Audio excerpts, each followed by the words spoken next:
90-এর দশকের কন্ডোমের বিজ্ঞাপন থেকে শুরু করে সাহসী ব্যক্তিত্ব সবটা নিয়েই ভারতীয় অভিনেত্রী পূজা বেদী থাকতেন আলোচনায়। অভিনয় তো বটেই, পূজার ব্যক্তিগত জীবন নিয়েও কম আলোচনা হয়নি। তবে এই অভিনেত্রীর প্রেমের জীবন ছিল দারুণ রঙিন। অভিনেত্রীর বাবা মা কবির এবং প্রতিমার সম্পর্ক ছিল খোলা খাতার মতো। তাছাড়াও কবির একাধিক সম্পর্কে জড়িয়েছিলেন, আর তেমনভাবেই পূজার জীবনে এসেছে একাধিক প্রেম। তার হাই প্রোফাইল সম্পর্ক ছিল অভিনেতা, প্রযোজক এবং গায়ক আদিত্য পাঞ্চোলির সঙ্গে। জরিনা ওয়াহাবের সঙ্গে আদিত্যের সম্পর্কের টানাপোড়েন শুরু হলে পূজার সঙ্গে তার সম্পর্কের গভীরতা পায়। কিন্তু পূজার পরিচারিকার সঙ্গে আদিত্যর সম্পর্ক জড়িয়ে যাওয়ায় পূজা আদিত্যের সম্পর্কে ইতি পড়ে।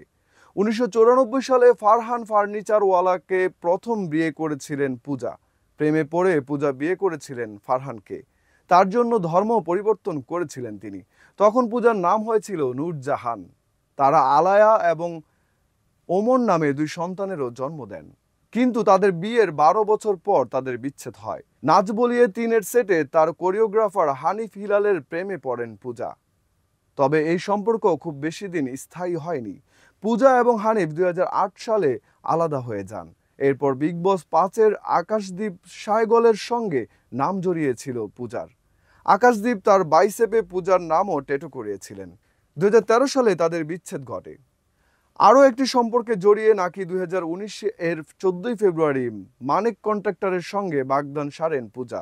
তারপর অবশ্য তাদের বিয়ের কোনো খবর পাওয়া যায়নি। সম্পর্ক নিয়ে অকপটে এক সাক্ষাৎকারে নানা কথা বলেছিলেন এই অভিনেত্রী তার বাবার উদাহরণ দিয়ে বলেছিলেন, জীবনের অভিজ্ঞতাগুলো আপনাকে আরো শক্তিশালী করে তুলবে, খারাপ করে দেবে না।